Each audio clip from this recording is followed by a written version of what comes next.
Arratsaldeón, ¿no? Que es que no me salen las palabras, me cuesta, pero bueno, intento, cada día aprendo una más. Un placer veros de nuevo. Voy a compartir ya la presentación tal y como termine, la comparto en el chat, o sea que así, aunque Begoña yo te las mande para que las tengas también como, pues, así como evidencias del curso, voy a intentar que sea interactivo y que me podáis ir escribiendo dudas, lo que queráis, ¿vale? Para mí el hacerlo online es últimamente, por desgracia, lo que estoy más acostumbrada. Entonces me manejo bien con vuestras preguntas. Yo tengo siempre el chat abierto y os voy a ir incluso preguntando cosas para que nadie se quede con dudas. Estuvimos el otro día trabajando que era la inclusión, ¿verdad? Y hoy ya nos vamos a meter, bueno, estuvimos con todo el portafolio de los talentos y vimos el marco conceptual del dúo. El dúo lo voy a ir explicando a trocitos.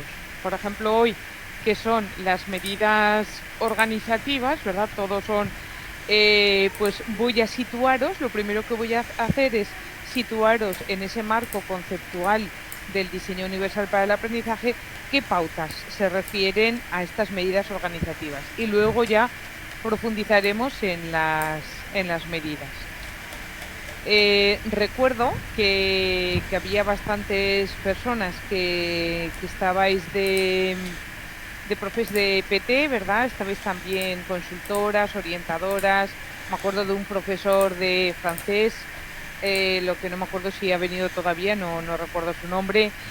Eso, todo lo que podéis ir escribiendo en el chat. Imagínate que decís, mira, Coral, yo tengo una clase, estoy en tal sitio, todo lo que podáis ir escribiendo. Yo puedo ir personalizando más la presentación para poder ayudaros. Este es el marco conceptual que vimos el otro día. Simplemente es un recuerdo para enlazar una sesión con la otra. Recordad que teníamos pautas para el acceso, pautas para la construcción y pautas para la internalización. Nos vamos a quedar aquí, precisamente en el esfuerzo y la persistencia. Las medidas organizativas, ¿qué quiere decir medidas organizativas? ¿A qué me refiero? Me refiero a cómo organizo yo el aula. Hoy vamos a ver única y exclusivamente cómo organizo yo el aula. Diferentes estrategias para la organización del aula. Entonces, fijaros que en el tercer puntito pone promueva la colaboración y la comunicación. Ahí justamente nos vamos a centrar. De forma que hoy vamos a diseñar estrategias para que nuestros estudiantes colaboren. Entonces es cómo organizo yo el aula en un aula diversificada, ¿verdad? En un aula diversa, para que mis estudiantes se ayuden y colaboren entre ellos. Y estas medidas que vemos aquí serían medidas que aparecerían en nuestro PAP, que si no recuerdo mal, las iniciales era NRP o NRJ, ¿no? Entonces, bueno, digamos que estas medidas que vamos a ver hoy serían las medidas generales que yo incluiría en un NRJ. Pero primero vamos a aclarar conceptos. Y ahora sí que quiero que vayáis escribiendo en el chat. ¿Qué es para vosotras, para vosotros, el aprendizaje activo? Si yo os digo, mira, todo lo que vamos a ver hoy va a ser aprendizaje activo, pero también cuando hablemos de metodologías, hablaremos de metodologías activas. ¿A qué me refiero cuando hablamos de aprendizaje activo? ¿Qué quiere decir aprendizaje activo? Ir escribiendo en el chat. ¿Qué se os ocurre? ¿Qué puede ser el aprendizaje activo? Ir escribiendo, poner lo que se os ocurra, por hacerlo más dinámico, así la sesión. ¿Qué será el aprendizaje activo? ¿A qué se refiere? ¿A que los estudiantes se tienen que levantar? Itziar dice participativo. Perfectamente, Itziar, totalmente de acuerdo. Tiene que ser un aprendizaje donde los estudiantes participen. Por lo tanto, ¿verdad, Itziar? No hay una una forma concreta, o sea, no es esto es participativo, esto no. Naikari, nunca había oído su nombre, Naikari, qué chulo. Que el alumno sea protagonista, totalmente de acuerdo también. Maite, aquellos que convierten en protagonistas, no solo receptores. Perfecto. ¿Alguien quiere añadir algo más? Maite, otra Maite, ¿verdad? Nos dice el aprendizaje que van construyendo ellos, porque son protagonistas, porque participan. Totalmente de acuerdo. Las cuatro tenéis razón. Nos vamos a ir entonces a este marco conceptual. Nos vamos a ir al constructivismo y nos vamos a ir al aprendizaje activo. Y vamos a ver cómo esto se contempla también desde el DUA. Ya os intenté explicar que el DUA es mucho más que una metodología o mucho más que un diseño solo de poner subtítulos, ¿verdad? Es un marco conceptual. Madre mía, aquí no sé qué significa esto que me habéis escrito ahora. Aualcularia astigarragaco, no sé, eso debe ser el nombre de algo, ¿no? Pero no creo que sea de una persona, ¿no? Nadie se llama así. No sé lo que significa. Sí, eso es la consultora de Astigarraga. Ah, vale. O sea que consultora se escribe Aulcularia. Ah, me lo voy a apuntar porque, claro, pero lo tengo que pronunciar un poco con más fluidez. Vale, gracias, Begoña. Partiendo de sus intereses, muy bien. Eso sería, que no sé cómo llamarte a la consultora, sería, por ejemplo, todo lo que vimos el otro día. ¿Os acordáis? Justamente cuando hablábamos del portafolio y los talentos, digamos que tú nos propones a partir de tus intereses. Vale. Beatriz nos dice, no solo invitado al baile, es bailar. Mira qué bonito y qué poético, exactamente. Bueno, Carmele me lo dice, muchas gracias. Bueno, pues nos vamos al constructivismo. El constructivismo es una teoría psicológica, en realidad tiene las bases en una teoría filosófica, y nos dice que el conocimiento lo construimos a partir de conocimientos previos. Primera parada. Esto es importante. Uno de los puntos de verificación del DUA, que veremos en otro momento, habla precisamente de cómo trabajar estos conocimientos previos. La diferencia que exista en nuestro alumnado con respecto a los conocimientos previos es importante, porque cuantos más conocimientos previos tengamos, más conexiones podrán hacer entre ellos, ¿verdad? Y si tienen pocos, pues tenemos que ir de una forma más premeditada a hacer y activar esos conocimientos y ir creando esas relaciones. Fijaros que en el constructivismo, y esto es importante, Itziar ha dicho participativo, Naikari ha dicho protagonista, las dos Maites que van construyendo el aprendizaje, ¿verdad? Fijaros lo que he puesto ahí. Existe un carácter deliberado, explícito e intencional por parte del profesor, tendríamos que decir, ¿verdad? Que es el que va a guiar el aprendizaje para ayudarles a construir. Ofreceremos andamiajes, ofreceremos apoyos. ¿Y a qué llamamos entonces aprendizaje activo? Cuando el alumno, como decía Naikari, que es el protagonista, busca activamente el significado. Entonces, por medio de el docente que guía el aprendizaje, por medio de distintas estrategias, o por medio del diálogo, o por medio de, pues imaginaros mapas mentales, mapas conceptuales, por medio de la imagen, va relacionando y contrastando esos conocimientos para ir reflexionando sobre ellos y darle significado. Entonces, el alumno es protagonista, pero el alumno es activo. Pero fijaros que no es activo solo de movimiento, ¿vale? El ofrecer movimiento, por supuesto que es súper importante también, pero ya lo iremos viendo.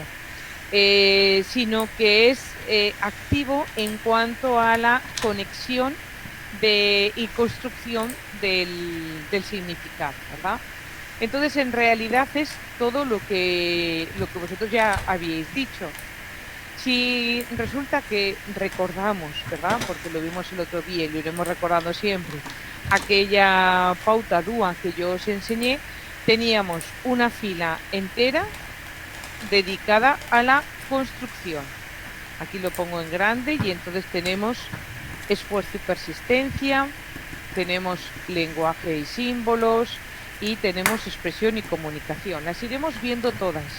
Hoy nos vamos a centrar en la verde y dentro de la verde en colaboración y comunicación. Es decir, cómo vamos a basarnos fundamentalmente en un aprendizaje dialógico y cómo vamos a construir ese aprendizaje pues por medio de distintas medidas organizativas en el aula.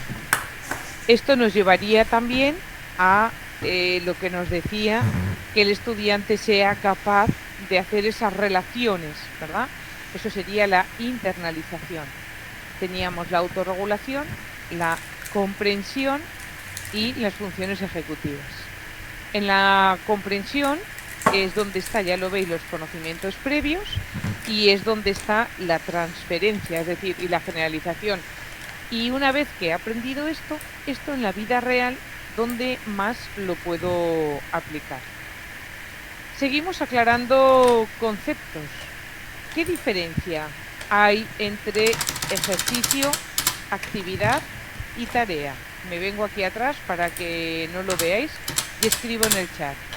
¿Qué diferencia hay entre ejercicio, actividad y tarea? Cuando hablamos de aprendizaje competencial, en realidad tenemos que diferenciar cuando hacemos un ejercicio, cuando hacemos una actividad y cuando hacemos una tarea. ¿Qué diferencia es? ¿Qué diferencia tenemos entre un ejercicio, una actividad y una tarea?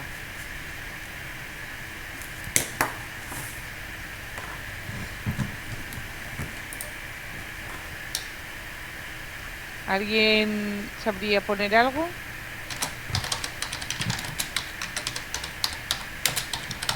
Actividad es algo concreto, nos dice Carmele. Muy bien. Carmele, ¿qué significa HPB07? Yosune, mientras tanto, me dice, vamos de lo más genérico a lo más concreto.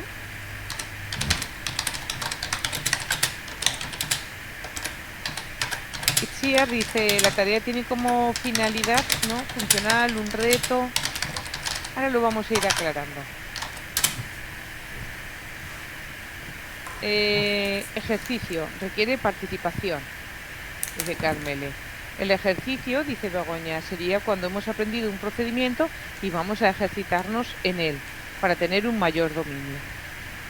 Bueno, pues vamos a verlo, ¿vale? Lo tengo aquí. Tenemos que el ejercicio supone una respuesta prefijada y repetitiva.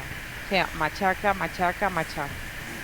En este caso es importante, es decir, que yo no conduzco ahora igual que conducía cuando empecé, ¿verdad? O no leo o no escribo ahora igual que cuando empecé. El ejercicio iría más relacionado a lo que sería automatismos, a practicar, ¿no? Lo que yo llamo práctica deliberada. La actividad es variada, implica una respuesta más diferenciada. Ahora vamos a ir viendo ejemplos. Lo que tú nos dices, Begoña, más que un ejercicio sería una actividad. Y Carmele, no entiendo muy bien lo de la participación. En los tres, fundamentalmente, o sea, el ejercicio fundamentalmente es individual y luego en todo caso lo corriges con un compañero o compañera. Vale. Es que me parecen como siglas muy difíciles. Muchas gracias, Carmele. Y la tarea es lo que realmente llamamos tarea competencial, cuando tenemos un producto relevante para una práctica social. Está dirigida a desarrollar competencias. Cuando nosotros hablamos de un aprendizaje competencial, cuando hablamos de una metodología competencial, tenemos que tener en cuenta estas diferencias. Os he puesto aquí ejemplos. Por ejemplo, hacer cuentas, resolver operaciones, o sea, básicamente algo mecánico, lo que os he dicho yo, como algo más eh, automático, ¿verdad?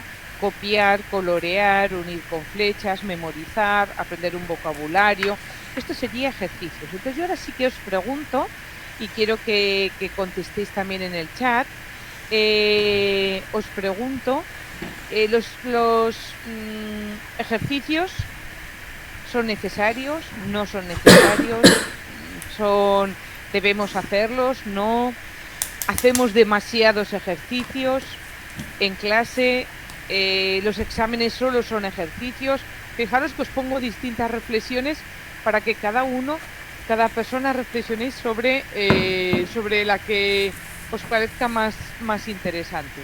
Con respecto a los ejercicios, ¿qué os parecen los ejercicios? ¿Los tenemos que hacer? ¿No? ¿Muchos? ¿Pocos?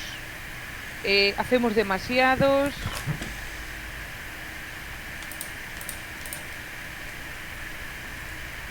¿Qué me decís de los ejercicios? ¿Nadie opina sobre los ejercicios? Bueno, pues vamos a ver eh, qué es lo que os he puesto yo. Begoña, totalmente. Begoña nos dice que el trabajo de aula se basa, y yo añadiría casi exclusivamente, ¿verdad, Begoña?, en ejercicios. Totalmente de acuerdo. Ana Isabel nos dice que son necesarios, pero hacemos demasiados. No hay que perder la vista, la memoria, pero no es lo más importante. Totalmente de acuerdo, Ana Isabel. Hacemos demasiados. Marisol, Merche, a menudo el aprendizaje se centra solo en ejercicios. Ejercicios igual a práctica. Los ejercicios son necesarios siempre integrados en una tarea competencial. Ahí has dado, Ana. Muy bien. Y Gema, demasiados, a menudo repetitivos y parecidos, más de lo mismo. Y fijaros que cuando trabajamos con Flipper Classroom, precisamente lo que dice es, no voy a hacer los ejercicios en clase, los vas a hacer en casa. Y a clase vendremos a hacer actividades o tareas competenciales, ¿verdad? Por eso es potente esa metodología. Pero veamos, bueno, aquí he puesto pizarra para explicar ejercicios, pizarra para realizar ejercicios y sillas individuales, sin interacción, trabajo individual. ¿Cuál es mi reflexión? Con los ejercicios el alumnado se ejercita mecánicamente, repite, memoriza y reproduce. Es necesaria, y en eso estábamos todos de acuerdo, ¿verdad? Esta práctica deliberada en el aprendizaje para consolidar, para afianzar, pero realizar única y exclusivamente ejercicios no nos lleva a un aprendizaje profundo, nos lleva a, bueno, pues vale, a tener práctica, ¿verdad? A tener práctica haciendo operaciones, a tener práctica escribiendo, a tener... ¿Que hay que tenerla? Por supuesto, eso ninguno lo cuestionamos. Pero no nos llevaría a ese aprendizaje activo, porque es muy mecánico. Entonces alguien ha hablado de la memoria, y ahora no sé quién, un reto. Ana Isabel. Ana Isabel nos ha hablado de la memoria y efectivamente es importante, ¿verdad? Porque hay que practicarla, porque de hecho os va a ayudar y ya hablaremos de la carga cognitiva de la memoria en otra sesión. Entonces hay que ir liberándola y se libera haciendo las conexiones, ese aprendizaje activo. Pero fijaros que esta reflexión muchos exámenes evalúan exclusivamente ejercicios, ¿verdad? Con una respuesta prefijada, con una respuesta única. Y esto supone muchas veces una barrera a nuestros estudiantes, a los que tienen la dificultad precisamente en la memoria a corto plazo, ¿verdad? Pues yo ahora, por ejemplo, estoy pensando en una persona con discapacidad intelectual o en una persona con autismo. Entonces los ejercicios no trabajan competencias y eso nos la ha explicado muy bien. Ahora no recuerdo alguien que había dicho que tenía, no sé, bueno, ahora eso, Ana Azcona. que había dicho que los ejercicios tienen que estar integrados en una tarea competencial. Los ejercicios están descontextualizados y no se refieren a esa tarea competencial ni a la vida real.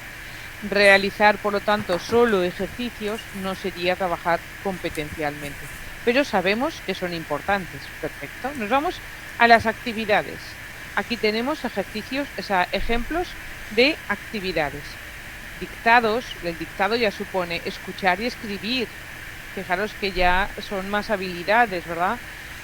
Una lectura en voz alta, buscar información, utilizar el diccionario, utilizar el microscopio, un problema matemático donde tú no solo tienes que hacer las operaciones, sino aplicarlo, interpretar un gráfico, geolocalizar. Estos serían ejemplos de actividades. De nuevo, aquí he puesto lo mismo que antes, porque yo puedo estar haciendo actividades también de una forma muy, muy individualizada, ¿verdad? ¿Qué opinamos sobre las actividades? Eh, ¿Son más interesantes? ¿Hacemos muchas o pocas actividades? En el libro de texto sí que vienen, ¿verdad? Dictados, diccionario. Yo creo que en los exámenes también. Pero ¿qué opinamos de las actividades? ¿Qué podemos decir sobre las actividades? Fijaros que nos llevan a como un paso más allá, ¿verdad? Vale, hemos entrenado, hemos ensayado, hemos memorizado, pero esto ya nos lleva a la aplicación. Dentro de una taxonomía de Bloom ya estaríamos en la aplicación. Esto es, Ana. Exactamente, tú lo has dicho muy bien. Ana, tú eres orientadora o, espera que te lo digo, que me lo he escrito, auricularia. No sé, no sé, está súper mal pronunciado maño, el maño, ¿verdad? Guillermo dice, son más motivantes para el alumnado. Ana Isabel, son más competenciales, más prácticos. Voy a ver qué reflexión os he puesto yo, ¿vale? Con las actividades se pueden trabajar procesos cognitivos sencillos y complejos. Totalmente de acuerdo. Nos vamos a un nivel de exigencia cognitivo mayor, pero tampoco necesariamente, porque podemos encontrar actividades, ¿verdad?, como muy, muy básicas, pero iremos viendo ejercicios. Pero no siempre se favorece el trabajo competencial. Las actividades van dirigidas al dominio de una actividad o una habilidad, a ponerla en marcha, ¿verdad?, a saberla aplicar, a saber analizar. Aquí ya nos vamos más a lo que hemos dicho, aprendizaje activo. Ayudan a consolidar y afianzar aprendizajes de conceptos y de procedimientos básicos que hemos trabajado con los ejercicios, pero no siempre están contextualizadas. Y voy a poner un ejemplo. Imaginaros que nos vamos al tema de los primeros, al tema 1 o 2 del libro, de lengua, ¿vale? Por lo menos de lengua castellana. Y explica el abecedario. Entonces te va poniendo palabras para que las ordenas alfabéticamente, ¿verdad? Te va poniendo esos ejercicios para que tú vayas trabajando. Y al final te pondrá como actividad, busca estas palabras en el diccionario para que practiques, para que lo apliques. Habitualmente suele ser así, primero ejercicios y luego una actividad. Pero fijaros que ya no volvemos a ver el diccionario hasta que el año que viene vuelves al primer o segundo tema de lengua castellana, ¿no? Sin embargo, vamos a pensar que estamos trabajando en un proyecto interdisciplinar o no. Ya iremos viendo también dentro de las metodologías, os enseñaré el ABP y los ámbitos. Entonces, imaginaros que estamos trabajando, pues ahora que está el volcán de Cumbre Vieja, pues que estamos con el tema de los volcanes. El tema de los volcanes se da en secundaria, se da en primero de la ESO. Y que aparezcan palabras desconocidas. ¿Os acordáis que el otro día iba yo poniendo ejemplos? Entonces, que fuesen esas palabras las que apareciesen en un glosario que tú vas escribiendo. Eso es lo que nos dice la neurociencia y nos decía también el otro día desde el DUA. Cuando cuando queremos trabajar, ¿verdad? Siempre que no entendamos el significado de una palabra, pues yo os decía que lo fuésemos buscando en el diccionario para saber tenerla almacenada y tener más conocimientos previos. Entonces esto era importante, claro, no es lo mismo buscar las palabras del diccionario del tema de los volcanes que buscar las palabras del diccionario del tema 2 de lengua porque ha puesto las que ha querido. Entonces, no siempre, fijaros que son más interesantes, pero no siempre están contextualizadas. Y nos vamos a las tareas. Y en las tareas competenciales, ¿verdad? Aquí tenemos diseñar un díptico, realizar una infografía, organizar una excursión, hacer un programa informativo, elaborar menús. Fijaros, esto sí que está contextualizado.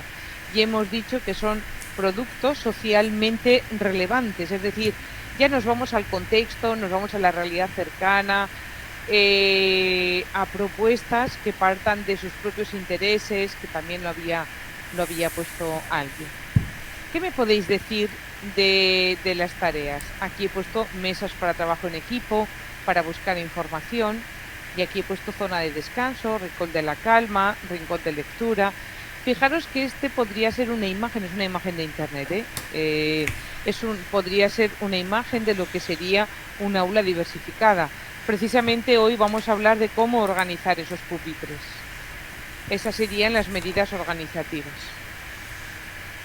Isabel nos dice, Isabel Rodríguez, con respecto a las tareas, que son mucho más atrayentes y motivadoras, porque realmente se desarrollan más las competencias. Exactamente.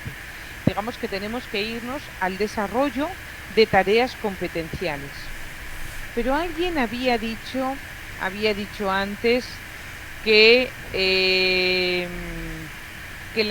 los ejercicios eran actividades, ¿verdad? O sea, eran al revés. Isabel, no, ¿eras tú también? Alguien decía, que no sé ahora, a ver, para tener un mayor dominio, bueno, lo que veníais a decir era que los ejercicios, o sea, dentro de unas actividades había ejercicios, ¿no? Ven la utilidad de su trabajo, es decir, Marisol, perfectamente, ¿no? En la vida real, ¿esto para qué me va a servir?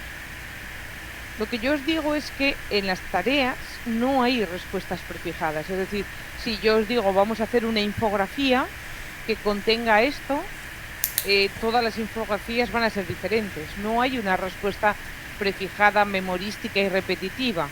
Eso eran los ejercicios. ¿Los ejercicios eran interesantes? Sí, pero los ejercicios, digamos que tienen esa característica, ¿verdad? Guillermo nos dice, y hablando de competencias, ¿podrías relacionar a lo largo de esta formación las distintas competencias transversales y disciplinares con el DUA de una manera concreta? Me dice Guillermo. Sí, iremos hablando de competencias, ¿vale? Las competencias transversales, Guillermo, ¿os referís a las transversales de la LOMLOE o tenéis vosotras algún otro, Begoña? Me refiero yo a esa de educación afectivo-sexual. Yo creo que hablará de aprender a aprender, Vale, las competencias básicas. Sí, sí, Vale, pero que vosotros me parece que teníais alguna más sí, que no las sé. que venía en la... ¿Verdad, Begoña? Me suena que teníais Sí, alguna más. sí, Vale, sí. pues ya me pasarás y os la voy diciendo. Sí, ya sabiéndolo, Guillermo, os hablo, ¿vale? Ana Isabel dice, creo que es lo más difícil de preparar y ejecutar por parte del profesorado. La elaboración y aplicación de tareas es salir de la zona de confort y resulta una forma de atender a la diversidad en todos los sentidos. Eso es, Ana Isabel. Vale. Fijaros, en la tarea es necesario activar conocimientos ya adquiridos. Por lo tanto, primero tienen que adquirir los conocimientos. O sea, si va a ser la primera vez que veamos raíces cuadradas, tendrán que hacer raíces cuadradas. O si va a ser la primera vez que busquen en un diccionario, tendrán que aprender a buscar palabras en el diccionario. Primero, como ejercicio, pondríamos el alfabeto, ordenar palabras y luego buscar el diccionario como ejercicio, ¿verdad? Iríamos. Pero, eh, claro, es lo que dice Ana Isabel, es salir de la zona de confort. O sea, yo creo que la gente no sabe la diferencia entre ejercicios y actividades, pero de forma natural lo hace. Un poco al principio más memorístico, en un ejercicio estaría, cuando veamos la taxonomía de Bloom, muy relacionado con procesos cognitivos de orden inferior. En una actividad ya nos vamos a aplicar y analizar, y en unas tareas competenciales, fijaros lo que dice ahí, tengo que relacionarlos, tengo que tomar decisiones, tengo que planificar, tengo que organizar. Ahí veo funciones ejecutivas. Y Guillermo, otro nuevo tipo de habilidades, que serían las habilidades blandas. A las habilidades blandas se le llama, por ejemplo, pues eso, a esas habilidades que se requiere pues para trabajar en equipo, para ser un buen líder.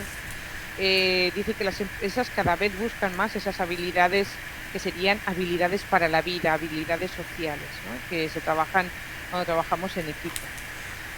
Pero fijaros que también eso, un buen líder o un buen gestor tiene que saber planificar, organizar. Esta es otra pauta DUA.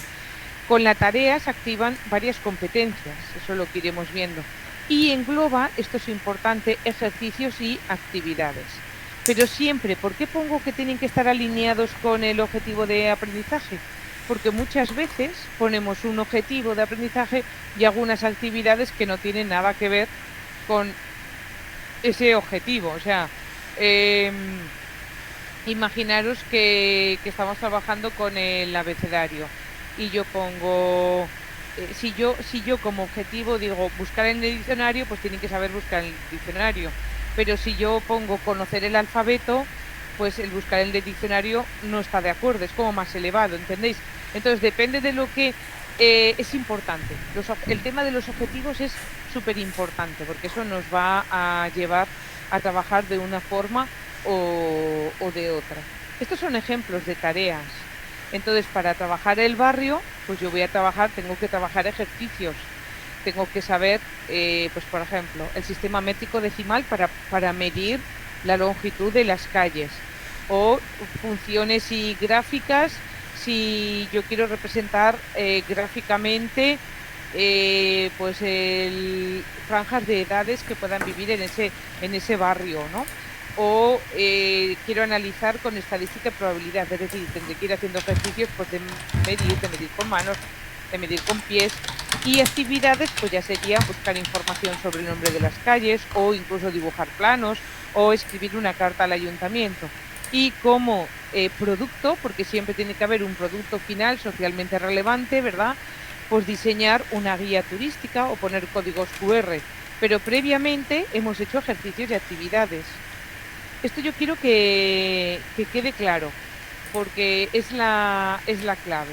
Entonces, Ana Isabel, ella comentaba en voz alta, ¿verdad?, que, que hay que salir de la zona de confort. Pero fíjate, Ana Isabel, que en realidad es como un pasito más, es un pasito natural, porque en realidad los ejercicios y las actividades las van a hacer. Lo que pasa es que luego lo van a contextualizar, es decir, están midiendo una calle, están haciendo funciones y gráficas sobre la población demográfica de este barrio, están buscando información sobre el nombre de las calles. Imagínate, concretamente en el barrio donde vivo yo, en Zaragoza, tenemos una zona que son solo nombres de mujeres y otra de hombres, y suelen ser poetisas, poetisas fundamentalmente las, bueno, mujeres sí, y políticas. Está Margarita Nelken, Clara Campoamor, eh, y lo mismo con los hombres. Entonces, bueno, pues este tema, claro, imagínate que incluso desde otra área diferente, pues desde literatura se podría abordar, ¿no? El nombre de las calles, o dibujar planos desde la plástica, o escribir la carta para que sean ciudadanos críticos, ¿no?, y activos. Es decir, que en realidad yo creo, Ana Isabel, que en realidad es un pasito más, pero por supuesto salir de la zona de confort, y que supone un cambio total. No sé si también lo veis así. Os he puesto aquí ejemplos de productos porque esto es diseño universal para el aprendizaje, cuando ofrecemos opciones para la expresión. Es decir, si yo hago una tarea competencial, voy un momentito atrás, y siempre hago una entrevista, es que a mí la entrevista es lo que más me funciona. Hombre, pues a Guillermo, que ahora recuerdo, Guillermo, que eras tú el de francés, pues hacer entrevistas para la expresión oral le vendrá genial, ¿no? Pues a lo mejor incluso para historia, que estuve hablando con Begoña, precisamente hablábamos de esa asignatura, pues en algún momento entrevistar a un personaje famoso, tipo Ministerio del Tiempo, que se pongan en ese momento, que se sitúen, que busquen información sobre el lenguaje, las palabras, la ropa, cómo hablar y cómo expresarse, pues estaría bien en historia. Pero si es siempre, ¿verdad, Begoña? Es no salir, o sea, que a quien tenga dificultades en la expresión oral, que sería mi caso, pues entonces va a ser una barrera continua. O sea, es como... Entonces, bueno, ya veis que hay diferentes ejemplos y aquí tenemos más diferentes productos. Pues podemos hacer un microrelato, una radio transmedia. ¿Qué es una radio transmedia? Os cuento. La narrativa transmedia es muy potente. La narrativa transmedia me dice, cuenta una misma información a través, a partir de diferentes medios. En este caso, imaginaros que tenéis un blog.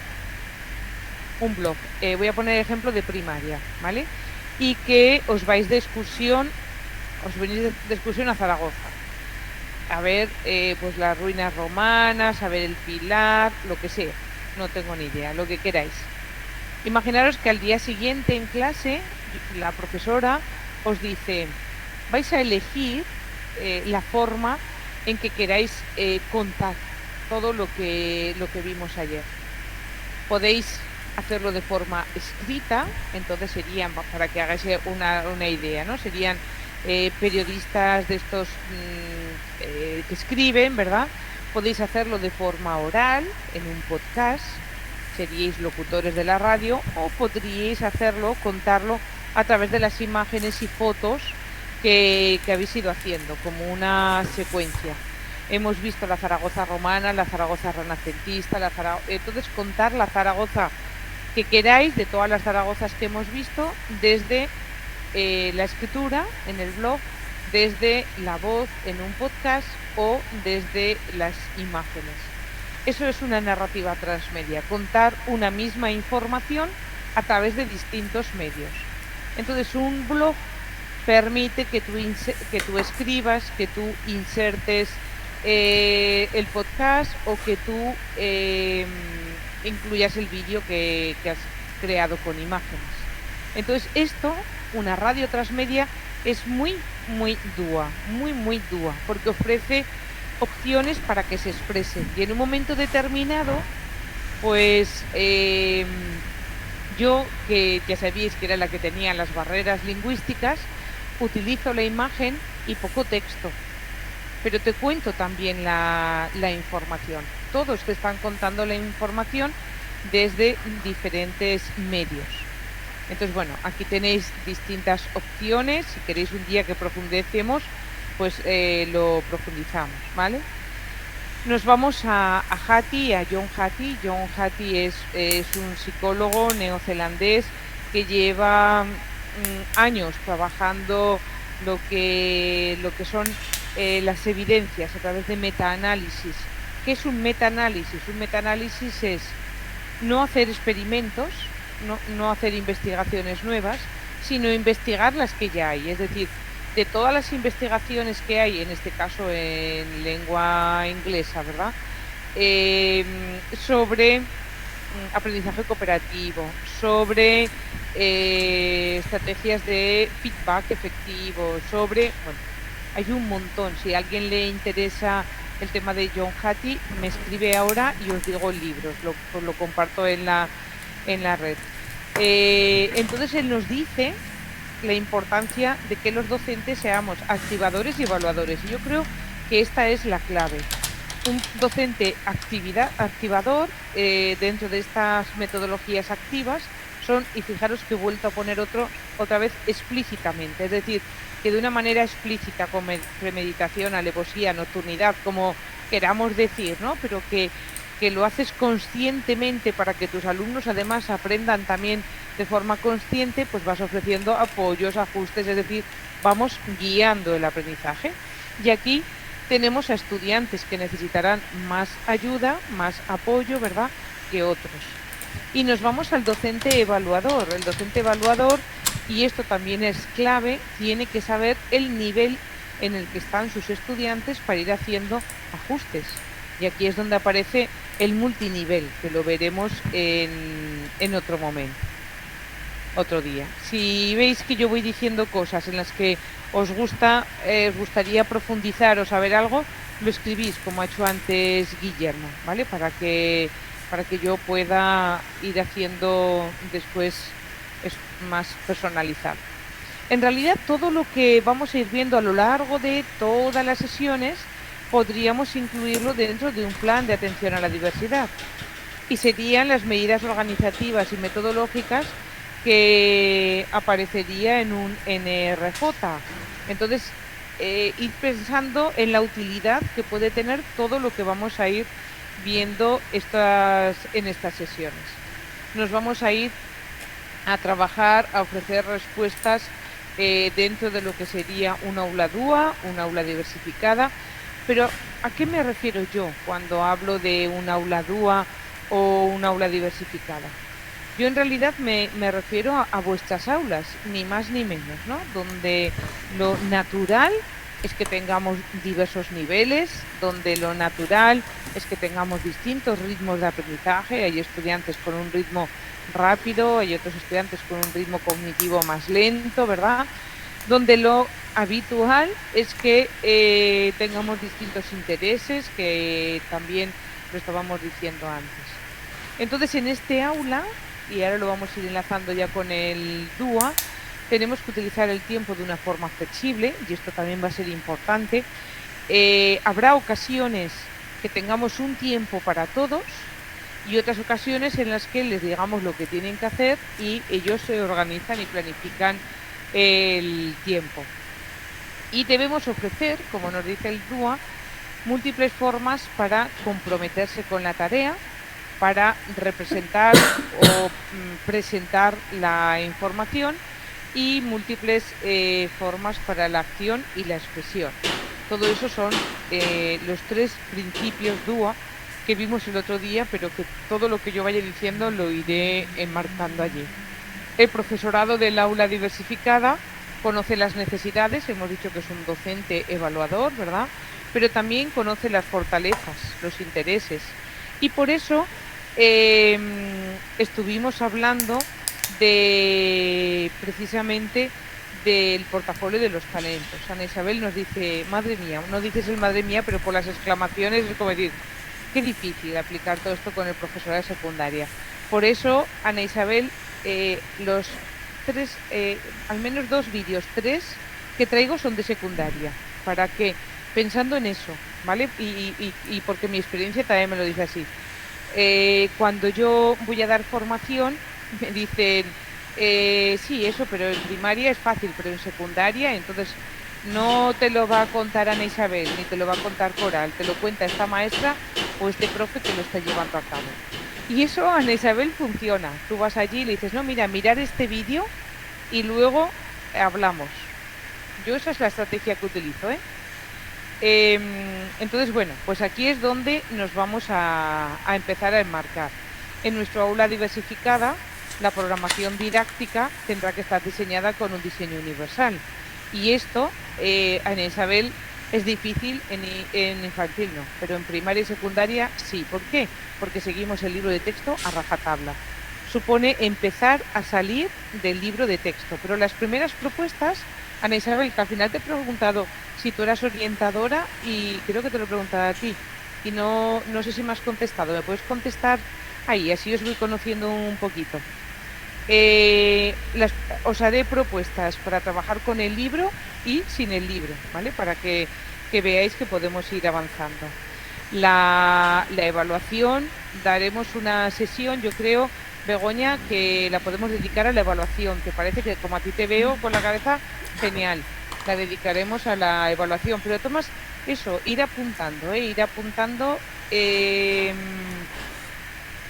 Eso, ir apuntando lo que necesitáis, ¿vale? Genial, Ana Isabel. Así conozco vuestros perfiles y os puedo ir ayudando. Romper con la homogeneización de todos la misma actividad a la misma hora y al mismo tiempo, porque entonces ocurre eso, ¿verdad, Ana Isabel? Tú entras en el aula, te puedes sentar al lado del estudiante, pero si no puede hacer lo mismo, vas a hacer cosas diferentes y si puede hacer lo mismo, estará haciendo lo mismo, pero con tu ayuda al lado. Iremos hablando de todo eso, intereses, libros de texto, tiempos y agrupamientos. Estas serán dentro de un plan de atención a la diversidad. Hoy nos vamos a centrar en cómo organizamos el aula. Otro día veremos metodologías o aspectos curriculares más referidos a la evaluación y al pensamiento, por ejemplo, que también os lo quiero enseñar, todo el tema de la cultura del pensamiento. Y estas son las estrategias, las medidas organizativas que vamos a ver. Incluso, Ana Isabel, para que ya te vayas, bueno, contenta, ya sé que, que os vais porque me dijo el otro día Begoña que había recibido buenos feedback. Bueno, incluso los estuvimos leyendo, ¿verdad? Los libros que os voy a recomendar van a ser primaria y secundaria, pero las que seáis de infantil, la verdad es que inspiran los libros, ¿eh? Aunque el ejemplo sea de secundaria, enseguida piensas cómo adaptarlo, pero un poquito pensando en lo que dice Ana Isabel, en movilizar conciencias, ¿verdad? Los ejemplos de secundaria. Vamos a ir viendo. Nos vamos a las redes afectivas para ir situando. Siempre os situaré en el DUA. Y aquí trabajábamos todos los temas emocionales. ¿Os acordáis? Las emociones modulan el aprendizaje.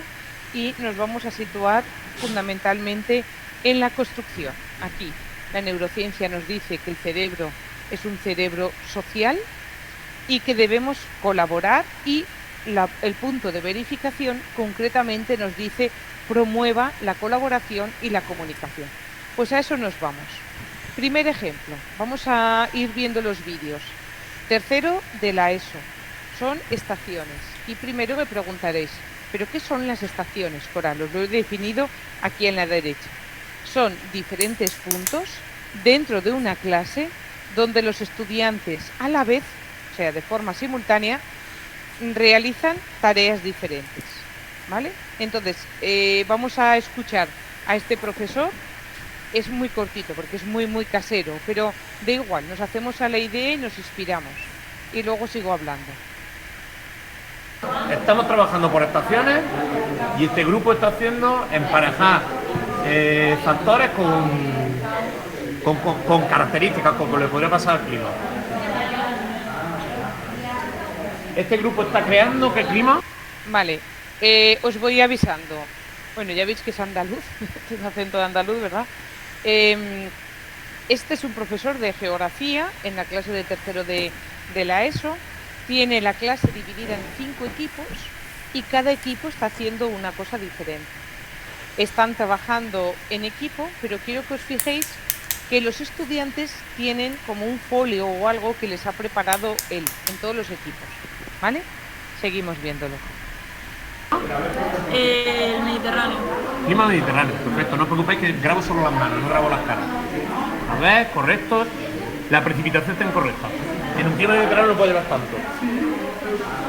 Este grupo lo que está haciendo es está haciendo un dominio de los paisajes vegetales. Y por ahora Darío y Edu son los que lo llevan más claro, pero ahora mismo estoy bloqueado, ¿no? Sí. Vale. Este grupo está creando La sabana. la sabana. Sí. Está bastante bien. Está bastante bien. Árboles pequeños, faltaría una cosa.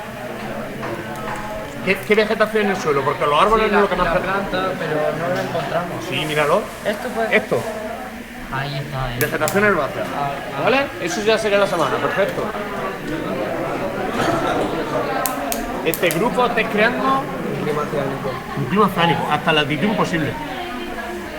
Esto es los polos. Ya. Lo demás está bien. Y una cosa, si es oceánico, ¿cómo que la amplitud térmica sería alta o baja?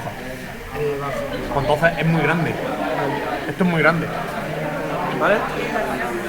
Sí, que es el emplazamiento. Esto lo tiramos. Ay. Estoy grabando, pero no puedo ver que no grabo las caras. Mira que ahora me toca a mí preguntarte a ti. Sergio, ¿tú cómo vas? Bien. Vale. Vale, ya lo veis que es muy, muy cortito el vídeo, ¿verdad? Bueno, pues las estaciones es esto. Él tiene dividido la clase en cinco equipos, ¿vale? Nosotros concretamente lo dividíamos en 4, bueno, porque éramos 24, 6 en cada mesa, 6 por 4, 24. Pero en el otro cole, que teníamos 27, hacíamos también 5 equipos. Entonces, encima de cada mesa tenemos que poner una tarea, o sea, un ejercicio, si queremos que la hagan individualmente, una actividad o una tarea, como habéis visto que allí estaban trabajando entre todos. Entonces, la propuesta que pongamos encima de la mesa tiene que ser diferente. O sea, habrá 4 propuestas diferentes, en su caso había 5. Otra idea importante, por ejemplo, en lo que acabamos de ver, que era muy diseño universal para el aprendizaje, era que se apoyaba mucho en imágenes, ¿verdad? Incluso, fijaros que había pictogramas que yo no entendía, con lo que previamente tendría que haber explicado qué significaba esas rayas con un sol encima, les tenía que haber explicado todos los pictogramas, pero aparentemente, mira, y estaban todos trabajando y, claro, al trabajar en equipo, te ayuda el equipo. Y entonces aquí voy a hacer un paréntesis. Cuando trabajamos en aprendizaje cooperativo, hay una técnica que se llama 1, 2, 4, ¿verdad? Primero tú lo haces de forma individual, luego lo trabajas en equipo y luego lo trabajas en pareja y luego en equipo. Si tenemos estudiantes con necesidades en el aula, es muchísimo más inclusivo hacerlo al revés. 4, 2, 1, que era lo que estaban haciendo ellos en la mesa. Estaban todos, pero cada uno tenía su propio cuaderno. ¿Por qué? Porque si yo, acordaros, pongo siempre mi ejemplo con vosotras porque así lo entendéis mejor. No tengo ni idea de euskera. Si primero me ayudáis entre los 4, si luego me ayuda mi compañera, luego ya lo hago yo. De la otra forma, si yo empiezo de uno en uno, la profesora se tiene que sentar a mi lado desde el punto cero, porque no sé ni arrancar, no tengo ni idea. Y sin embargo, si nos vamos al revés, 4, 2, 1, entonces pensad que en algún momento me interese 1, 2, 4, cuando quiera, pues eso, confirmar, imaginaros un ejercicio individual, que luego lo corriges en parejas y luego lo corriges en equipo. Perfecto. 1, 2, 4 nos iría perfecto. Nos vamos a una actividad, para trabajar habilidades o una tarea, ¿no? Y entonces el equipo me dice a mí cómo hacerlo, luego me ayuda mi compañera, luego yo ya lo puedo hacer sola. Entonces, al menos sería un día a la semana. Un día a la semana organiza tu aula de otra forma, con estaciones, áreas, la que queráis. Nosotros lo empezamos haciendo en matemáticas. ¿Os acordáis la historia del niño de altas capacidades? Que luego me preguntaban los que estaban online. Pues así empezamos en matemáticas. Un día a la semana y luego lo hicimos 2. ¿Qué son? Entonces son estos diferentes puntos dentro de una clase donde tú tienes a los estudiantes haciendo tareas diferentes. Bueno, vamos a llamarle tareas siempre, pero no en las tareas competenciales, o sea, actividades o propuestas diferentes, ¿vale? Y que, bueno, esto también es importante. Muy importante es la señalización. Da igual que estemos en infantil, que en primaria, que en secundaria. Ahora te contesto, consultora, ¿cómo te llamas? Por no llamarte consultora. La que me acabas de preguntar, ¿vale? Ahora te contesto. Da igual que estemos en infantil, primaria o secundaria, es importante que esté todo muy bien señalizado. Ya veis que este profe no les estaba ayudando para nada, estaba grabando. Él pasaba a verificar si estaba bien o mal, hacerles el feedback, pero él no, porque en esa hojita que tienen individualmente o bien encima de la mesa, las instrucciones tienen que estar muy claras, muy claras. da igual la edad que tengan, muy, muy claras, de forma que tú lo leas y lo puedas hacer. Y esto provoca la autonomía. Eh, vale, vale, vale. Genial, no. Simplemente es para llamaros, ¿vale? Arancha o Joana, porque si no es que me quedaba un poco feo. Vale, genial, genial. Venga, seguimos. Entonces, importante que esté bien señalizado. ¿Veis esos bolsillos que os he puesto ahí aquí de color azul? Esto se compra en Amazon. Buscáis, si no, como yo lo tengo, si no lo encontráis, se lo mando a Begoña, pero se compran en Amazon. Entonces, aquí tú irías poniendo qué personas estarían en cada equipo. Con los chiquitines de infantil pones las fotitos, ¿no? Y con los mayores los nombres. Entonces ahora os contesto, Arancha y Joana. Los equipos cambian, no son equipos base, como sería en un aprendizaje cooperativo, sino que cambian. Y depende de lo que tú quieras trabajar, y de nuevo es el objetivo, nos iríamos a trabajar con grupos heterogéneos o con grupos homogéneos. Pero ahora voy a seguir avanzando, Arancha y Joana, y os iré contestando. Si no, lo retomamos al final, ¿vale? Aquí nos quedamos con que en los equipos que yo haga los tengo visibles, porque los voy a ir cambiando. Depende de lo que yo quiera, iré cambiando. Entonces, que se acostumbren nada más entrar. No hace falta bolsillos. Si queréis, pues en un corcho también se pone en el corcho con quién trabajo hoy, y ya lo saben. Y esto, cualquiera de las dos propuestas, es para que las instrucciones estén claras. Aquí está en la mesa, dividido en 4, este es un ejemplo, dividido en 4 mesas, ¿verdad? ¿Qué ejercicios, qué actividades podemos llevar a cabo? Nosotros habitualmente no hacíamos tareas competenciales, lo utilizábamos más o para la práctica deliberada, incluso que haya una mesa, una estación que sea una estación de repaso. Imagínate que siempre quiero repasar el vocabulario. Begoña, nos vamos al ejemplo de historia y queremos aprender vocabulario, o el euskera, quien sea de lengua de euskera, ¿no? Pues que haya siempre una mesa de repaso. De repaso, o sea, tú aquí pensad que podéis poner lo que queráis.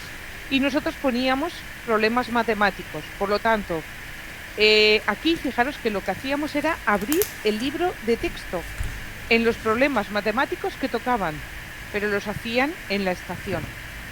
Y aquí me podríais preguntar, Coral, ¿cómo lo hacen? Individualmente, por parejas, en equipo, ir alternando.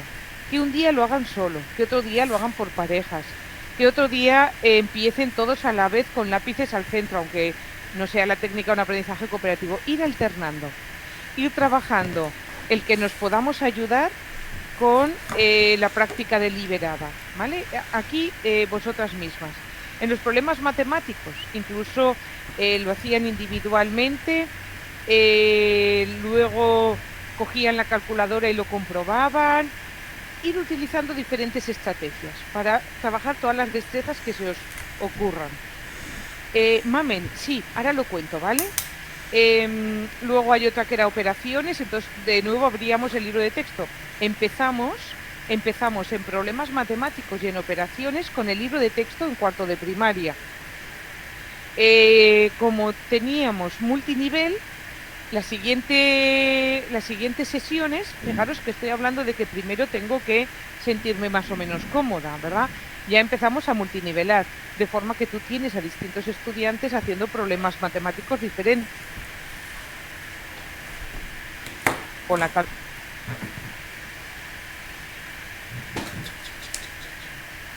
no va paseando. En nuestro caso, se sentaba en problemas matemáticos. Entonces, luego ejercicios de lógica, de cálculo mental, expresión matemática. Fijaros que si estás sentada en una mesa, 3 son autónomas. Por lo tanto, tiene que estar muy, muy bien explicado. Pero aquí podría ser otra, hacer el diccionario, el glosario, o hacer lecturas comprensivas, o empezar a introducir rutinas y destrezas, que os enseñaré un día, rutinas y destrezas del pensamiento. Es decir, aquí ya metemos lo que queríamos. Y nosotros, efectivamente, como dice Mamen Zúñiga, lo que hacíamos era actividades cortas y variadas. Si alguien conoce los grupos interactivos, dirá, ostras, como los grupos interactivos involuntarios. Eso es lo que empezamos a hacer. Nosotros estábamos muy acostumbrados en el cole a hacer grupos interactivos y a ellos no les costaba rotar. Luego descubrimos, y después os diré el libro donde lo descubrimos, que eso tenía un nombre, ¿vale? Pero estos serían ejemplos de ejercicios que podemos llevar a cabo. Me voy a contar ahora un ejemplo de secundaria, única y exclusivamente de secundaria, Ana Isabel, ¿vale? Para que lo veáis. Me voy aquí a este hipervínculo para que lo veáis. Este es un blog de un profesor. He cogido este ejemplo del año pasado, este año tendrá ya los suyos nuevos, pero un poquito para que lo veáis. Es el arte de pintar por medio de las palabras y el blog está genial en lengua castellana, pero para que os hagáis una idea. Y él dice el 24 de mayo, secuenciación de actividades cuando lo bello es excesivo, segunda sesión, la poesía barroca, Luis de Góngora y Francisco de Quevedo. Fijaros qué interesante, porque les anticipa y le dice lo que van a hacer, ¿vale? Y empieza, primera actividad, actividad de repaso, y describe la actividad. Le pone aquí la actividad. Uy, aquí me he ido y esto no es, ¿vale? Vale, aquí a compartir, que se me había ido a otra cosa. Eso, le dice que tienen que corregir o lo que sea, ¿no? Las actividades se corregirán en el cuaderno de clase. Bueno, si a alguien le apetece y quiere tener una mesa que sea para corregir actividades, pero yo no lo recomendaría. Aquí dice, actividad de inicio, dictado. Elaboración de un dictado sobre las reglas de la L y la Y. Y aquí, en el Geniali, les dice la regla. Esto es muy interesante. Pensad en mí, de nuevo, pensad en mí. En que estamos en euskera. Que a mí me anticipas la regla para que yo sea consciente de cuándo la tengo que utilizar. Esto es DUA, pero esto es, claro, anticipar funciones ejecutivas, ¿verdad? Entonces es súper interesante.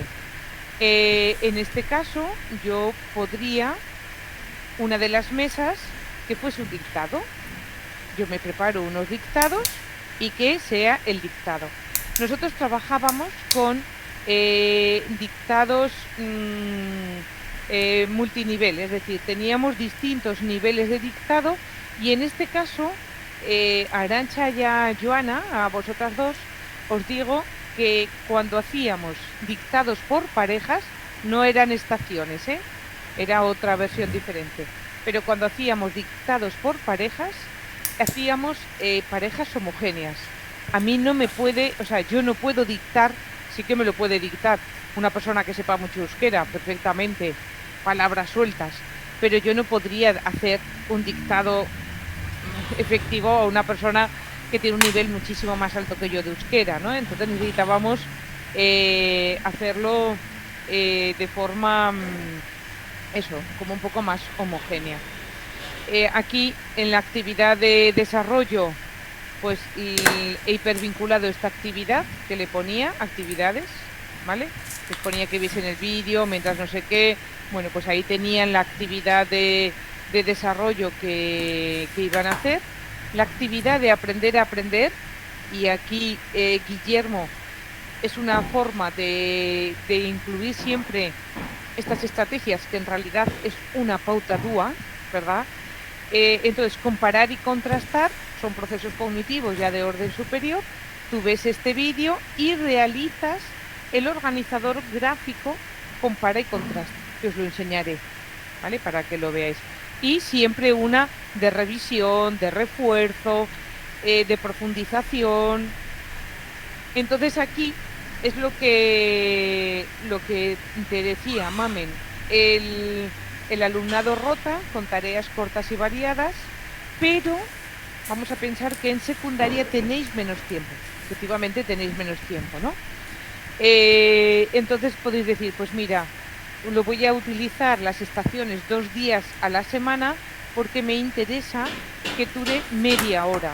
o 25 minutos o 20, ¿no? Si tenéis 50 minutos, 20, 20, 40 y un poco de anticipación, 20 minutos. Entonces, que hagan, por ejemplo, el dictado y revisión y refuerzo, y otros harán actividad y desarrollo y aprender y aprender, y en la sesión siguiente, que puede ser al día siguiente, utilizan las otras dos, ¿vale? Entonces aquí esta es la propuesta, pero fijaros que ahora os digo, el profesorado puede estar sentado en una estación, y esta es la propuesta de Ana, o sea, de Carol Tomlinson. El profesorado puede estar en una estación, que es la que he puesto docente, la estación docente, y entonces Arantxa y Joana, ese grupo, o sea, el profesor va llamando, y ahora aquí sí que los va llamando homogéneamente.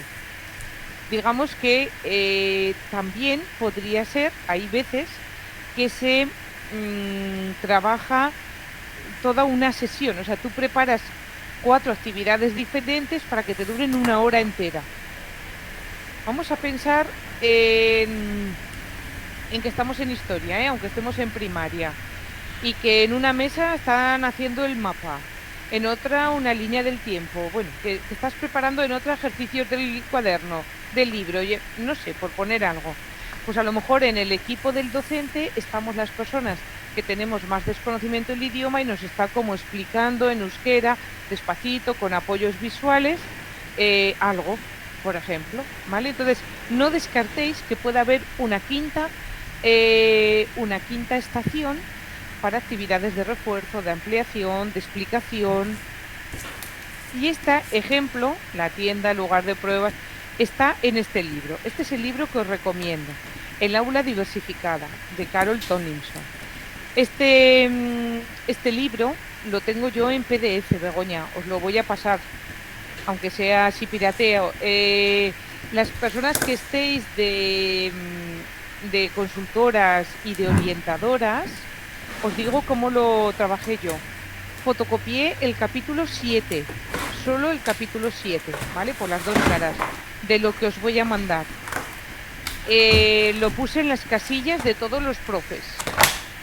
Ya había hablado, claro, con el equipo directivo y en la comisión de coordinación pedagógica y todo. Todo el mundo tenía que leer las estrategias que aparecían allí. Me parece que vienen 3 estrategias, con ejemplos, unas con ejemplos para primaria y otras con ejemplos para secundaria. Es un libro muy, muy interesante, muy interesante. En este caso es un ejemplo para primaria, pero da igual, Ana Isabel, te puede servir, ¿sabes? Entonces lo leen ellos y luego ya lo ponemos en común. Y en este ejemplo en concreto del aula diversificada de Carol Tomlinson, en esta sesión no rotaban, mamen. O sea que por lo tanto aquí ya veis, pensad, si te interesa hacer, pues por ejemplo, una actividad, mira, os voy a contar. Nosotros, el profesor de pedagogía, o sea, la profesora de pedagogía terapéutica y el profesor de audición y lenguaje decidieron que un día a la semana iban a hacer estaciones, pero fijaros que era de otra forma. Aquí tenían lectura comprensiva, imagínate, lectura comprensiva y lectura comprensiva, es decir, estaban divididos en equipos, pero estaban leyendo comprensivamente. Estos dos tenían la misma actividad y estos eran dictados. Entonces todos terminaban la sesión habiendo hecho un dictado y una lectura comprensiva. Es decir, luego que esto se inspire, y ajustarlo a vuestro aula. En este ejemplo en concreto, la estación enseñanza es la pizarra. La profesora tiene a los que más necesitan, ella está con cálculo, con operaciones matemáticas, ha pasado una prueba inicial y se da cuenta que tiene como diferentes niveles. Entonces dedica un día para profundizar. Aquí está profundizando con la pizarra y está ella en la estación enseñanza. En el lugar de pruebas están haciendo operaciones, las corrigen con la calculadora, de forma individual, luego reflexionan metacognitivamente. En el rincón de las prácticas están ya implementando, pues a lo mejor algún tipo de problema en el que tengas que utilizar operaciones. En la tienda tienen un espacio en la clase donde siempre tienen retos. Hay un señor muy loco, que es el dueño de una tienda y siempre tienen que ayudarle con los presupuestos, de forma que utilizan las matemáticas, pero en un contexto diferente. Y en proyectos, digamos que ahí trabaja la gente, vamos a pensar en altas capacidades, ¿no? Que bueno, pues sabe, ya tiene adquiridas las operaciones perfectamente, no necesita profundizar y está investigando sobre un proyecto, en este caso entiendo que matemático, y investigando sobre él. Esta propuesta de matemáticas también me parece muy interesante, pues si había aquí alguien de matemáticas, que son lo que llaman los matemáticos actividades de tipo suelo bajo y techo alto. Son actividades lo suficientemente flexibles que llegas a todos los niveles, ¿verdad? A los niveles más bajos con un suelo bajo, pero no pones techos de cristal. Llegas a todo el profesorado. Si alguien quiere saber un poquito más, os he hipervinculado aquí un enlace. Yo esto lo descubrí cuando la pandemia, en el que esa profesora de didáctica de las matemáticas, que creo que era Cecilia, precisamente hay tres, ya lo veis, la que dice esa palabra, y entonces a mí me parece interesante. Las actividades de piso bajo está traducido, esto es americano, ¿no? Está traducido así, de piso bajo y techo alto. Es una idea basada en la mentalidad matemática de Joe Waller, por si alguien quiere seguir profundizando. Pero me parecen muy interesantes porque permiten trabajar en aulas diversificadas, diseñando actividades con distintos niveles de conocimientos y habilidades al mismo tiempo, ¿no? Imaginaros, eso es, a partir de un número, a partir del número 36, nos ponemos todos así alrededor y decimos, ¿cómo podemos llegar al 36? Hacer distintas operaciones. ¿Cómo podemos llegar al 36? Entonces, pues alguien podría decir 35 más 1 o 30 más 6, pero alguien podría decir, pues la raíz de 1300 es aproximadamente 36, que lo calculé ayer. O 2021 menos 1000. Es decir, fijaros cómo puedes ir dando respuestas más complejas ante una misma actividad. Y lo mismo se me ha ocurrido, aunque esto nació en el mundo de las matemáticas, si yo os digo formar palabras con distintas letras, podríamos poner gapo, gopa, no sé si siquiera existe, ¿no? Pazo, o podríamos poner palabras como gazmio o zampo, ¿no? Es decir, tú ofreces propuestas y todo el mundo puede participar. No hace falta que todo el mundo llegue a la palabra gazmio, que yo es que la tuve que buscar hasta casi en el diccionario, ¿no? Para prepararos la sesión. Estos son ejemplos míos, ya lo veis que son de infantil, son materiales. Yo estaba en una estación, teníamos un niño con déficit de atención, bueno, con un problema de atención muy grande, en 4 añitos. Entonces, cuando diseñemos estaciones, pensad en los estudiantes que están en los márgenes. ¿Qué necesita Coral que no sabe euskera, ¿no? Y entonces esos recursos los diseñamos para la estación y sirve como de apoyo para todo el aula. Esta es otra propuesta, son de primaria, estas son de primaria, la otra era de infantil. Tenían que resolver todos estos problemas para abrir lo que tenían dentro. O lo de la derecha, que es dados para las multiplicaciones. Hay muchos juegos de dados muy bonitos.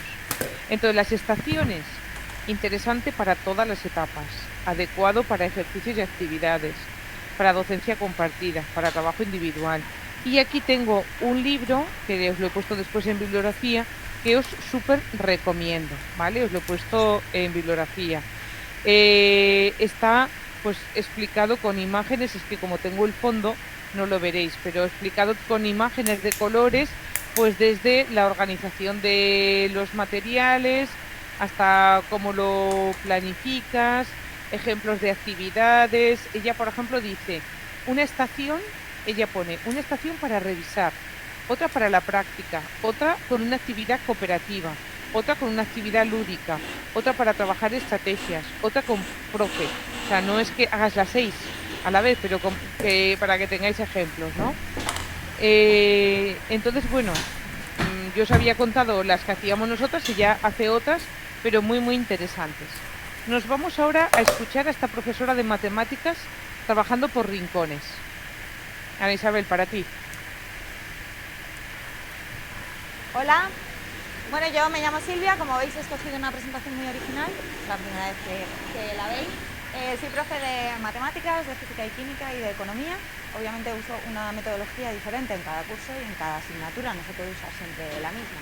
En concreto, hoy os voy a presentar cómo se trabaja por rincones en secundaria. No he inventado nada nuevo, ni soy una innovadora, es decir, así llevan trabajando todas mis amigas de infantil de toda la vida. Entonces no es que sea algo nuevo, se lleva trabajando así muchísimo tiempo. El problema es que en secundaria no se aplica mucho. En mi clase la hago en ampliación de matemáticas y la hago en tercero de la ESO. ¿Por qué? Porque doy clase de matemáticas 4 horas a la semana. Además los niños, por propia voluntad, se han apuntado a la clase de ampliación de matemáticas, es decir, 2 horas más. O sea, además ya son 4 horas de matemáticas, 2 horas más con la misma profesora, en el mismo sitio, lo cual es todo muy divertido.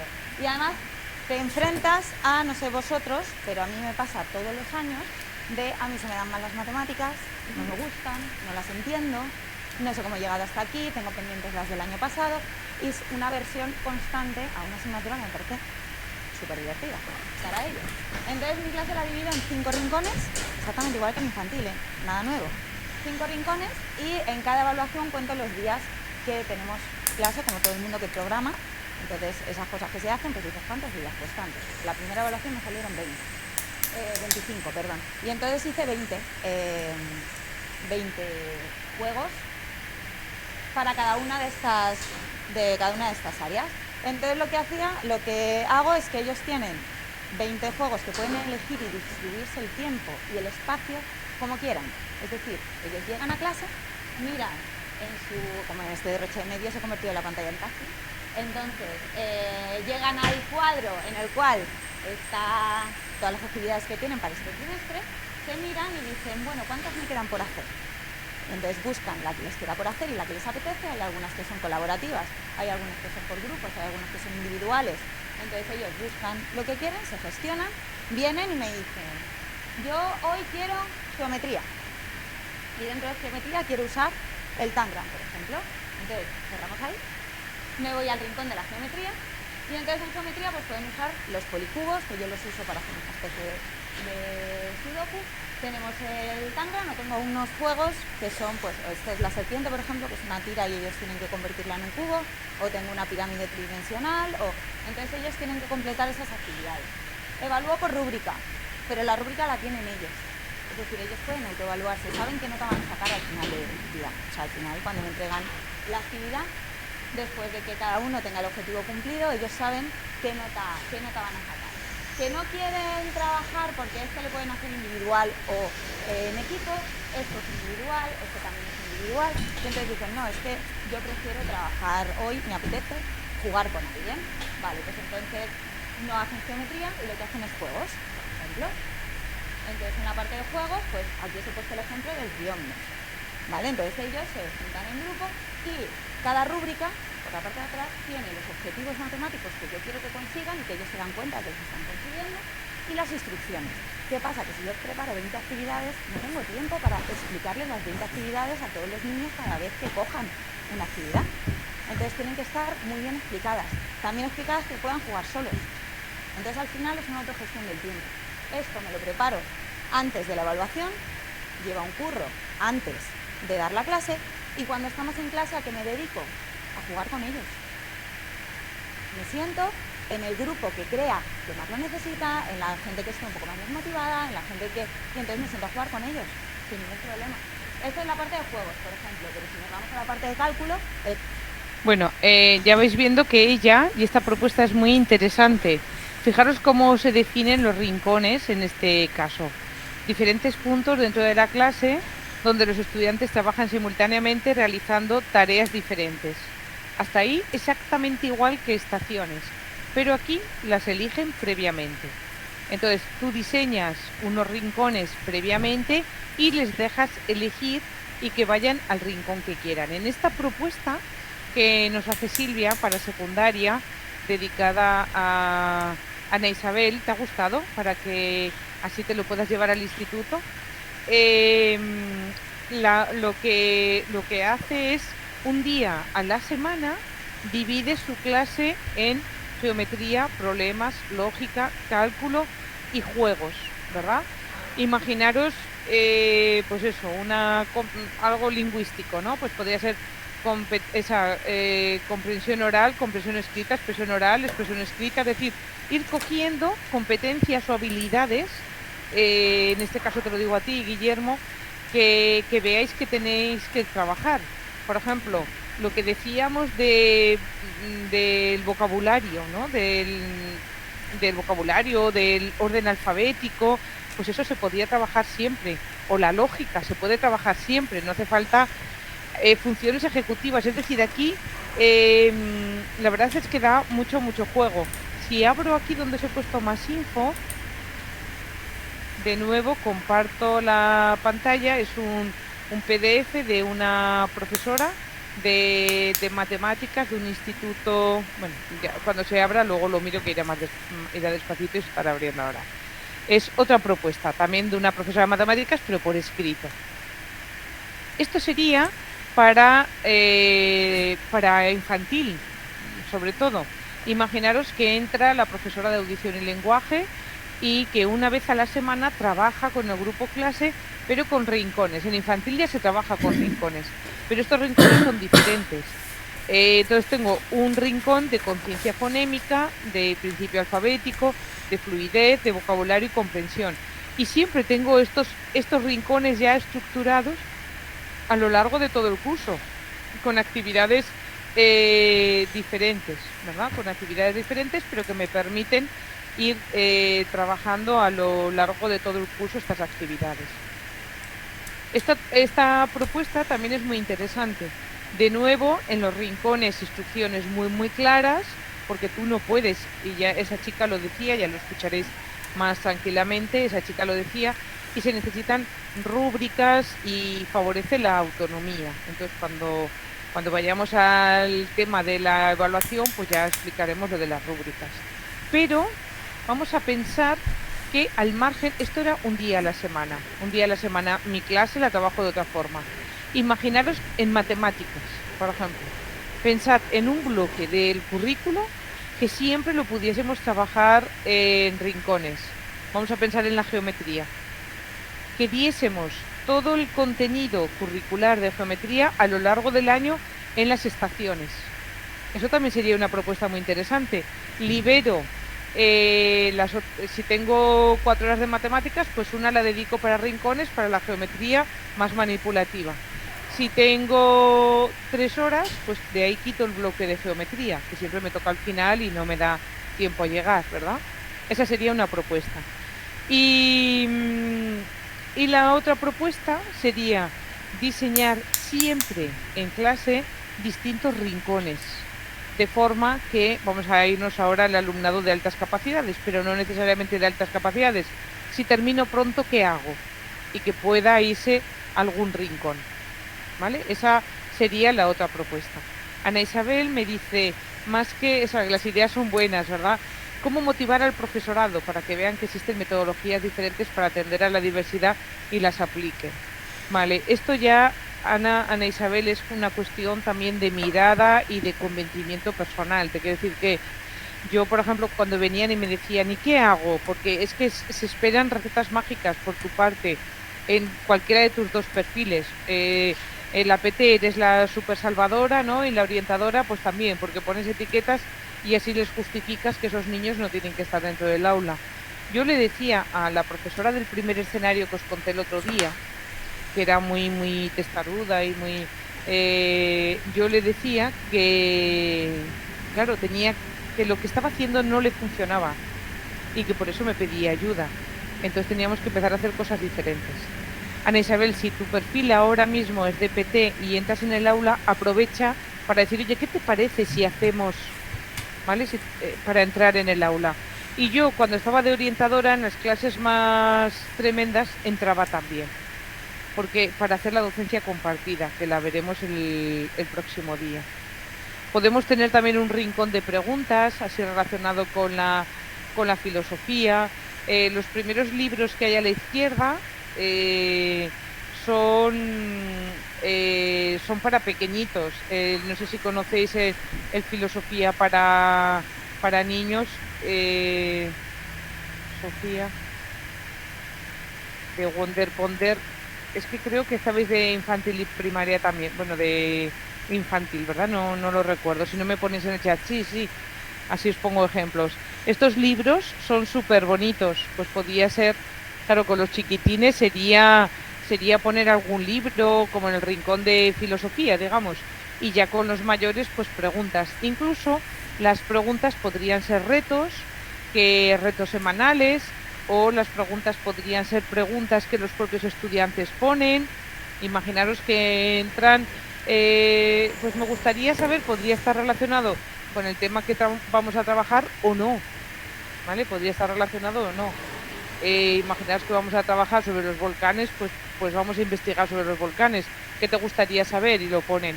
O no, porque vuelan los aviones. O sea que esas serían las preguntas. Y los rincones son adecuados para todos, para todas las etapas. Ya lo habéis visto el ejemplo de secundaria, es una organización de aula, no de centro. Y aquí sí que yo me iría a funciones ejecutivas, a ampliar, a profundizar, a un trabajo de práctica deliberada, ¿verdad? Pues de expresión oral, de expresión escrita. Yo no lo utilizo para el aprendizaje cooperativo, tampoco utilizo las estaciones y sin embargo Alba, la chica esta sí, ¿vale? Entonces, aquí como queráis. Tenía más cosas preparadas, pero veo que no nos va a dar tiempo y prefiero ir despacio. Entonces, ¿alguna cuestión? Mira, os voy a poner de momento el libro y Lidia me dice, o por ejemplo, ¿qué metodología funciona mejor para altas capacidades, que no se sientan inferiores? Por ejemplo, ¿podrías compartir algún caso concreto que hayas aplicado? Si has visto algún método que ha funcionado mejor para disléxicos. Vale, Lidia. Yo he utilizado fundamentalmente estas dos. O sea, digamos que las dos que os acabo de enseñar son mis comodines. Siempre. Lidia, me voy al multinivel.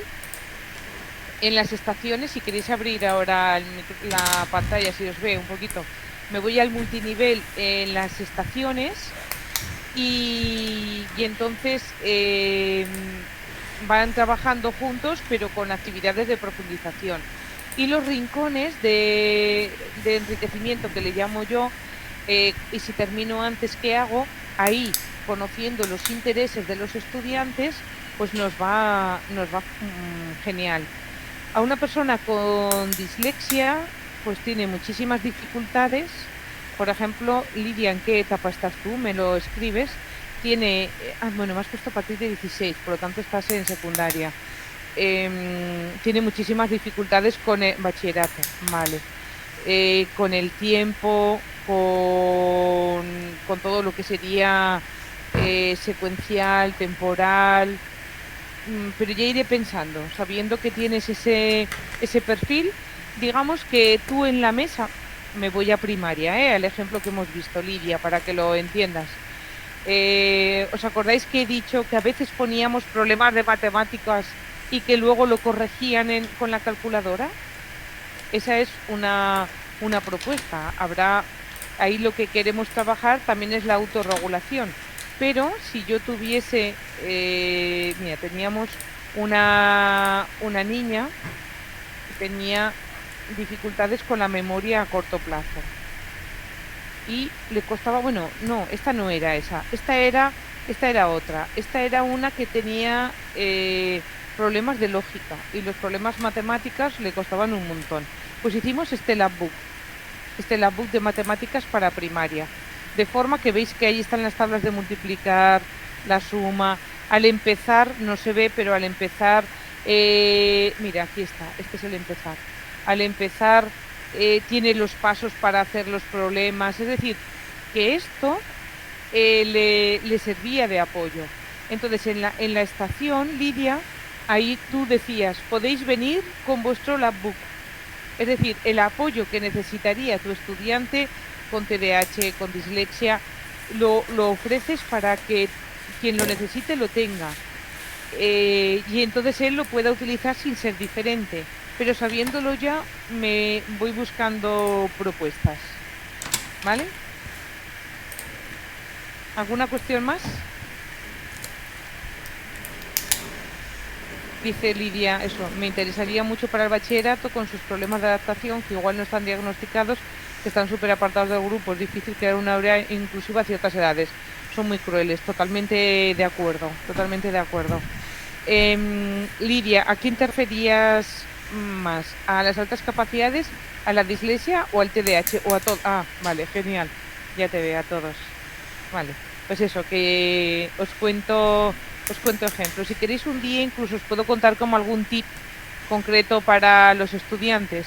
Pero ya os digo que las estaciones y los rincones es que funcionan muy, muy, muy bien. Y el libro de estaciones de aprendizaje que acabo de compartir, ese tiene ejemplos en inglés. Por lo tanto, los que seáis de lenguas, o inglés, euskera, castellana, podéis coger ideas y los demás pues nos inventamos otras propuestas. Vale, Lidia, o algo que hayas vivido tú o cómo lo has resuelto, por ejemplo. Eso es. Sí, en bachillerato. Pues muy bien. Pues muchísimas gracias. Es que